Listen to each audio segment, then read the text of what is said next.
लेकराची खूप आठवण येणार तुम्हाला. ते कसं बघत होती पोरगी, बघितलं का तुझ्याकडे असं करून बघत होती ती.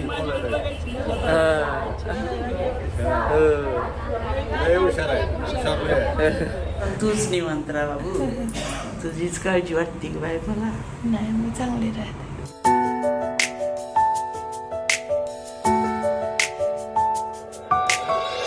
हॅलो नमस्कार. आपल्या चॅनलवरच्या अजून एका नवीन ब्लॉगमध्ये मी वर्षा तुमचं अगदी मनापासून स्वागत करते.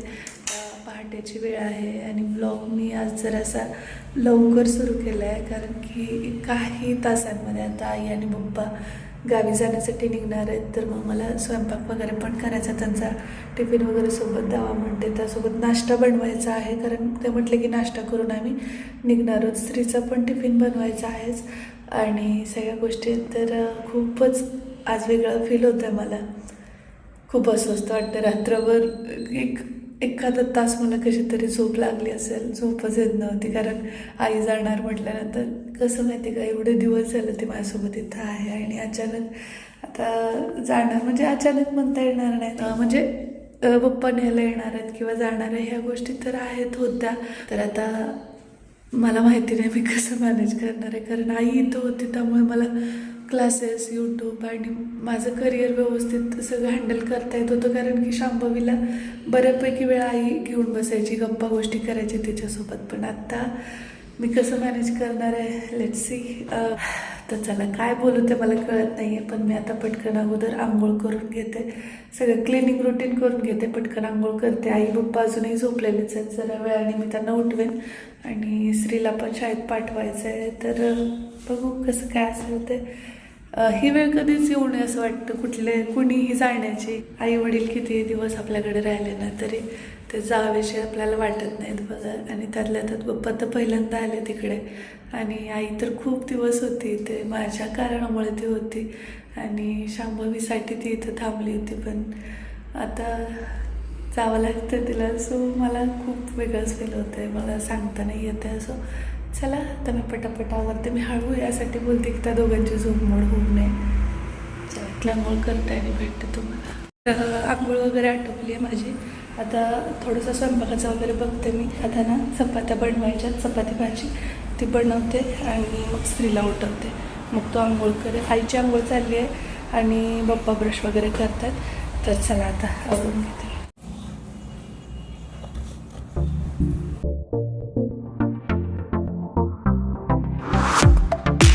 कणिक वगैरे तर मळून घेतली मी आणि अंडे उकडायला ठेवले. त्यासोबतच आता भाजीचं बनवून घेते. तोपर्यंत कणिक मऊ होईल आणि मग मी चपात्या करून घेते. केसवेंच राहिली आई, तेवढ्यात मी आले. कणिक वगैरे मळून ठेवल्या, म्हणलं काय चाललंय बघू. उरकायचं कारण गडबड असती, जायचं आणि पप्पांना तर आमच्या सगळं वेळेत लागतं. गाडी येण्याच्या आधी तिथं हजर असावं, एवढं स्ट्रिक्टपणा आहे त्यांचा. त्यामुळेच मी पहाटे 4 पासून जागी उठली आज लय. कधी टिमली, आंघोळ केली, सगळं आवरावली, करायची, काय नाश्ता करायचा आणि चपात्या वगैरे तर टिफिन देते सोबत. मग काय नाही, निवांत. आता तूच निवांत राहा बाबू, तुझीच काळजी वाटते की बाय मला. नाही, मी चांगली राहते. चांगली राहिलीचाच आनंद आहे. आणि तू चांगली आहेस म्हणून मला जगू जगू वाटते अजून. खरं की का तर तू लई समाधानी आहेस म्हणून. चांगलं राहायला लागलीच, चांगलं करायलीच, कमवायलीच, सगळ्या गोष्टीचा आनंद आहे म्हणून मला जगाया आनंद वाटतोय. तुमच्या दोघांच्या आशीर्वादामुळेच ना, नाही तर मी काय शून्य. ओके, ती तर असतेच, आशीर्वाद तर असतोच वडील माणसाचा, आई बापाचा, सगळं. स्वतःची काळजी. हो, मग जास्त काही दगदग करू नाही ना. या कामाचा, युट्यूबचा आणि पुन्हा क्लासचा आणि पुन्हा ही वेळेनुसार येतात. हो, भांड्याला मावशी, परत फरशीवाले त्यांच्या वेळेने येतात. ते जेव्हा पाहिजे तेव्हा नसतात, तर चांगलं टेन्शन आहे.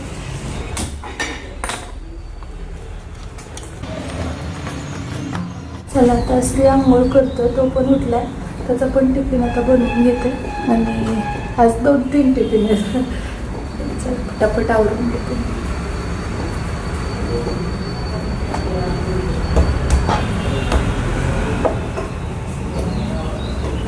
आपण सगळ्याच जणी सकाळी लवकर उठून म्हणजे हे आपलं रुटीनचं काम आहे की नवऱ्याचा टिफिन देणं म्हणा किंवा मुलांसाठी टिफिन बनवणं आणि त्यामध्ये विशेष असं काही नाही. परंतु जेव्हा आपण लहान होतो म्हणजे मी लहान असताना माझी आई माझ्यासाठी टिफिन द्यायची आणि आठवड्यातून 1-2 वेळा माझ्या आवडीची भाजी टिफिनला असायची आणि एरवी मला जी आवडत नाही म्हणजे भैयाला वगैरे आवडते तर त्या टाईपची भाजी असायची आणि मग नाही टेस्टला आवडली तर टिफिन संपवायचं. पण आल्यानंतरची जी एक्साइटमेंट असते ती तितकी नसायची घरी आल्यानंतर. आणि ज्या दिवशी मला भाजी आवडली आवडीची नसलेली पण भाजी टेस्टी लागली त्या दिवशी आईच्या गालात येऊन गोड पापा द्यायची मी. आई लगेच ओळखून जायची की हिला आज भाजी खूप आवडली आहे म्हणून. आणि आज आईसाठी टिफिन बनवते मी. आजी जाईल दुःख होईल.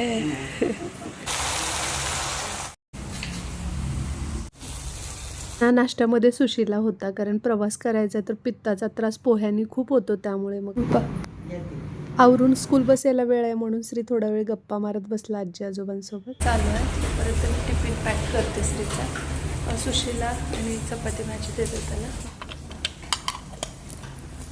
ते की त्यांना लगेच चांगली बुद्धी दिली वा आणि चांगलं शिकायचं वा बरं का. जा बाळ तू जा. बाय.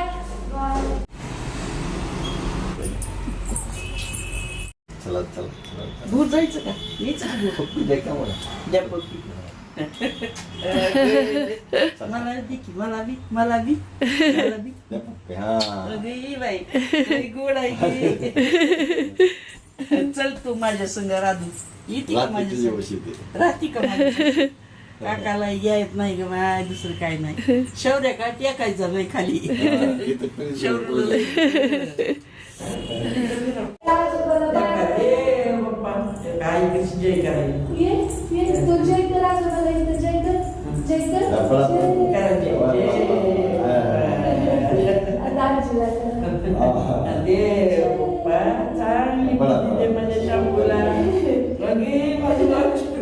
जय तू बसून आम्हाला पोरगी आहे ना. त्याला बाय करा. बाय करा आजूबाई. बाय बाय बाय कर की बाय. चालले आजोबा. आता गाडीचा वेळ झाला पुन्हा तुम्हालाच घ्यायची पूर्ण रस्ता तिला. जुग जुग जुग गाडी आली. आधी गाडी सगळी जायची आज तर कधी नाही त्याची पण लिफ्ट मध्ये दिसायची.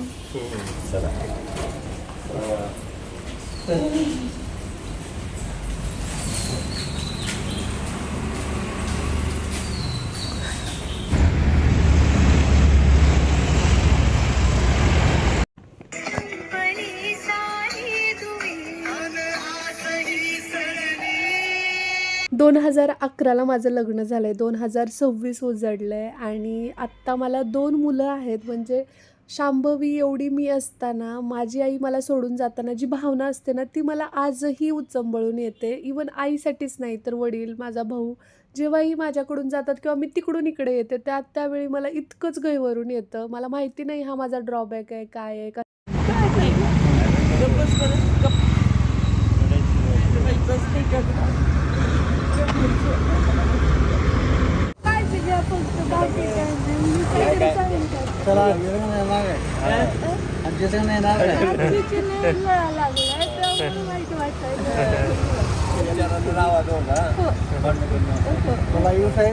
हा मी येतो बस स्टँडला मागून. येतो लगेच आलो. किस करायला लागली.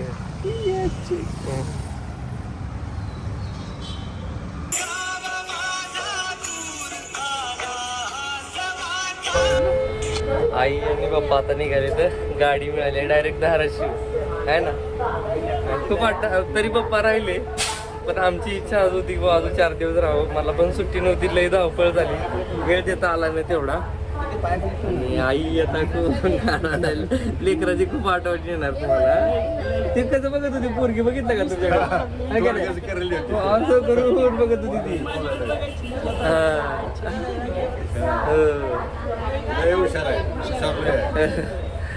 चेहऱ्यावर लगे हवा काढते.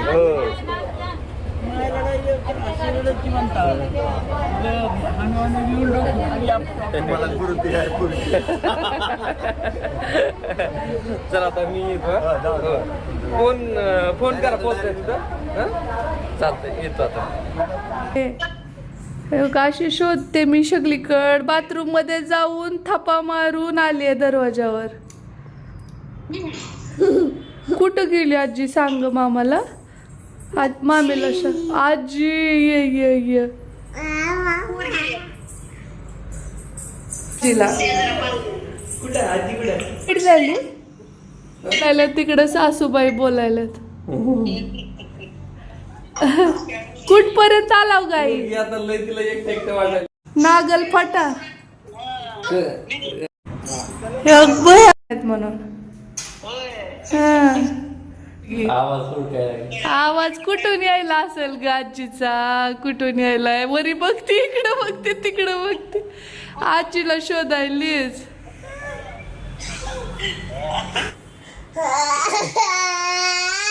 काय झालं काय झालं काय झालं बाळाला. का रडायली. आजी दिसेना तुला. काय करू कळलं नाही. हसतेस पण टॉर्च लाग. नाही साचतलं तेच बर. आजी नाहीये गलात. आजी नाही. आपण जाऊ नंतर हं? लवकर जाऊ बर का. दादाची एक्झाम झाल्यास बोलवायचं आजीला. असं रडतोस तू. खोतो खोतो. काय करू कळना तुला. ड्युटीवरून आणि शांभवीची अवस्था आहे काहीशी अशी आहे. कंटिन्यू रडायला. आता तिला काकीत घेतलं जेवढं छान राहते ना ती. पण ती घेऊन फिरलं तरी पण ती रडायलाच लागली. आईला शोधायला लागले. तिला इतकी सवय झाली आहे ना आईची. आमचे रूम हे सगळं घर असं एकदम सुनं सुनं वाटायला आहे की नाही. पप्पा आले होते आता एवढे दिवस कधी नव्हे तिथे राहिले. ते सुद्धा हिला सवय झाली होती. आजोबा पण दिशेने गेले आणि आजी पण दिशेने. कुठं गेले ग. आता अवकर येतात बरं का. बाहेर गेले तुच्चू करायला गेलेत येतात लवकर. आपण पकडा पकडी खेळायची. चल पकडा पकडी. जेवतेस असं खातेस असं असं. एवढे दिवस सोबत राहिले म्हणून मिस पण. दररोजचे आमचे ना तिघांचे ताट असतात. आई मी हे खाली करायला लागली. सारखं त्या रूम मध्ये जाते तिकडे बघते. बाथरूम कडे जाऊ. तिला माहितीये भारतीय बैठकीवर आजी असते. तिकडे जाऊन चेक करते. आणि असं करून रडायला लागले. तिला ते डोक्यातून जाई नाही. कसं काय दिसत नाही कसं काय दिसत नाही असं व्हायला लागलं. कारण मी बाहेर जातोय ही कामात खूप कमी वेळ असतात ना. परंतु आई कंटिन्यू सोबत आहे ना. असा विषय म्हणजे बघा ते एक आता व्हायरल व्हायलंय ना ते छोट हे माकड आणि ते हे घेऊन फिरते ते डॉल बाहुली. त्या टेडी सोबत ते आई म्हणून हे करते. तर त्याला ती किती जीव लावलाय की नाही. इथं तर प्रत्यक्ष व्यक्ती जिवंत व्यक्ती ती पण आजची.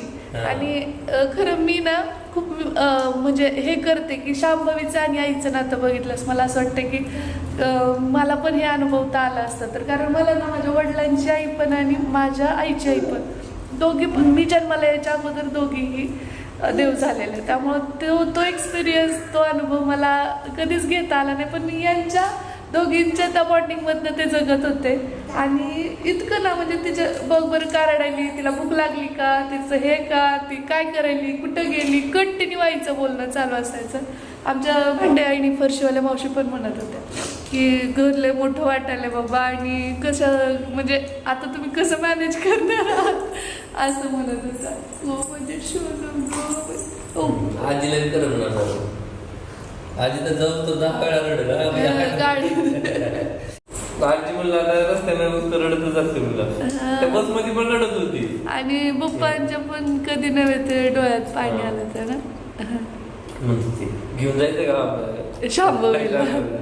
राहतेस का तू राहतेस का. हे गेले ड्युटीला आणि शांभवी खूप रडते. काय झालं काय. ओ ओ ओ आता ही 8 दिवस तरी असं त्रास देणारच सवय लागेपर्यंत. ती कंटिन्युअसली आजीकडे म्हणजे आजीच्या तिकडच्या रूममध्ये जा, इकडच्या रूममध्ये जाते, शोधते आणि नाही दिसली काय जेवण काय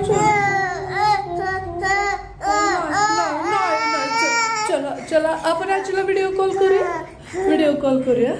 चला चला व्हिडिओ कॉल करूया. हो ना रडू नये ग बा, रडू नये ग.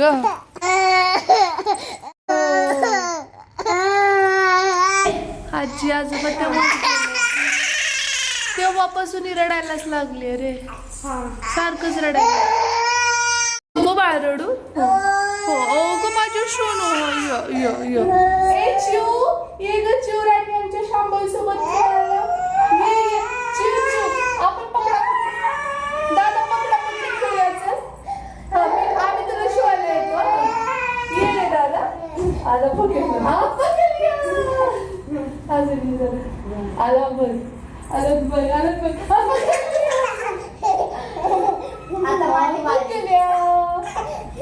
आता आता हसले श्री.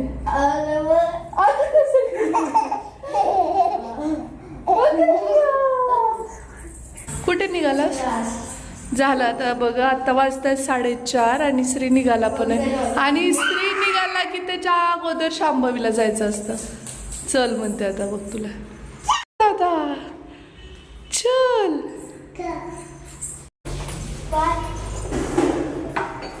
झोपली तर थांबली नाही तर लय रडत होती. झोपली. हो अख्खा दिवस गेला तुमचा प्रवासात. लाव का व्यवस्थित. काय म्हणायचं तू बी पांढरी झाली म्हणजे वाटतंय की सवय झालती ओले आम्हाला. ह्यानी सुद्धा हे झाले होते वेगळंच दिसायला सगळं घर बी. पुण्याचा का पोचले वगैरे. होय आलता 7 वाजले त्यांना. होय नाही लांब आहे ना गाडी. झोपी घालायला ते का त्यावेळेस कॉल केला होता तर धाराशिवला होते. तिथून त्यांना उशीर झाला, गाडी लवकर मिळाली नाही धाराशिववरून. नाहीतर ना एकदम वेळेत तिथपर्यंत पोहोचले पण तिथून पुढं हे झालं. आणि मेन म्हणजे काय शांभवीला ना ते सारखं किती खेळवायला लागलं काही करायला लागलं. मी जाताना सुद्धा खूप रडत होती. ती सारखं यायची ह्या दरवाज्यात बाथरूम पैसे जायची. तिला वाटायचं आजी इकडे तर गेली असेल तिकडे तर. आणि मी गेल्यानंतर खूप रडली असं म्हणजे वर्षा खूप. कारण आहे ना तिला एवढी सवय झाली ना आईची की भयानक आहे की नाही. आम्हाला सुद्धा कसं तरी वाटायला लागले का कुणीच नाही. मोठे माणसं असल्याशिवाय घराला घर पण नाही बघ. जिवंत किचन एवढी रूम आपल्याला बस आहे. एवढी जास्त रूम तेवढं. आणि आईचा आवाज सतत असायचा. शांभवी काय करेल श्री अभ्यास झाला का जेवण करे चल इकडं असं म्हणजे कंटिन्यू आवाज यायचा. आणि काय नसेल तर अभंग. तेच की. पण आता सगळं मोकळं वाटायला लागलंय. मी काय कामात बिझी असतो पण तिला आहे ना शांभवीला नेहमी शांभवी खूपच मिस करायली माझी. पप्पा मग म्हणाल ते पोरीला म्हणायलीच पण आमच्या पोरीचा पण चेहरा लय उतरलाय की म्हणे. ते पण खूप इमोशनल झाले होते. त्यांना पण तसं वाटतंय ना त्यावेळी वाटते कसं करावं. चपाती खाल्ली आहे मी सकाळपासून. जेवावंच वाटलं. आई गेली तिकडे गावी गेल्यामुळे ना जेवणच केलं नाही. जेवावंच वाटलं ना. जेवण वाढून घेतलं तर कसं म्हणजे ह्या गोष्टी सत्य आहेत की आपल्याला ना जी सिच्युएशन आहे त्याच्यासोबत डील करता आलंच पाहिजे. पण ही पण एक गोष्ट असते की तुम्ही जेव्हा म्हणजे अशा कुटुंबातून असताना एकत्र सगळे मिळून राहणार तर त्यावेळी बॅक ऑफ द माइंड आपलं हे एक असतं की कुणी गेलं ना की खूप अस्वस्थ वाटतं, खूप वाईट वाटतं. हो. आणि दुसरी गोष्ट म्हणजे ना चहा पण घेतलेला नाही आज दिवसभरात. आईने पण मला आता म्हणत होते आता चहा प्यायले. आता आम्ही दोघांनी पण आज चहा घेतला नाही आता. आणि 3च कप 3 ताट हे इतकी सवय झाली होती. 3 ताट करायची. हा रात्री म्हणलं की 4 कारण स्त्री असते. 3च काढले. चला जे आहे ते आहे ऍडजस्ट करायला पाहिजे. उलट मी लकी आहे की मला एवढा तरी सहवास तिचा जास्त कालावधीसाठी मिळाला कुठल्याही एका निमित्तानं असे ना. कारण तिच्यामुळे खरं तर मी युट्यूब किंवा माझे क्लासेस या सगळ्या गोष्टी करू शकले. आता माझी खरी तारेवरची कसरत आहे इथून पुढे. हो आता अशी कंडिशन झाली. इन्क्वायरीज आहेत ना पण मला reply काय आता हे करू ते कळेना. खूप हा. व्यवस्थित नियोजन करावं लागणार आणि मगच तुम्हाला काय ते सांग. आणि जे काही क्लासची इन्क्वायरी करत आहेत ना त्यांच्यासाठी एक विनंती आहे की आम्ही लवकरच डेट आहे ना अनाऊन्स करू है ना. त्यानंतर मग मी स्त्रीचा अभ्यास थोडासा घेतला आणि कितीही नाही म्हटलं ना तरी सातत्याने घरात राहणारी एखादी व्यक्ती आणि ती घरातून दुसऱ्या गावी वगैरे गेली तर आपल्याला चुकल्यासारखं होतं. म्हणजे आपल्याला सवय झालेली असते आणि इथं तर ती माझी आई आहे त्यामुळे अजूनच जास्त मी तर मिस करणारच ऑब्वियस आहे. आणि जेवण काय तेवढं गेलंच नव्हतं त्यामुळे तसंच शिल्लक होतं. मग मी फक्त खिचडी घातली रात्रीसाठी कारण हे पण म्हणायला लागले की काही एवढी भूक नाही आहे तर मग खिचडी केली आणि असा संपवला आजचा दिवस. जर व्लॉग आवडला असेल तर लाईक करा, शेअर करा, सबस्क्राईब करायला अजिबात विसरू नका. चला भेटू आपण लवकरच उद्याच्याच नवीन व्लॉगसोबत. तोपर्यंत जय हिंद, जय महाराष्ट्र, जय जिजाऊ, जय शिवराय.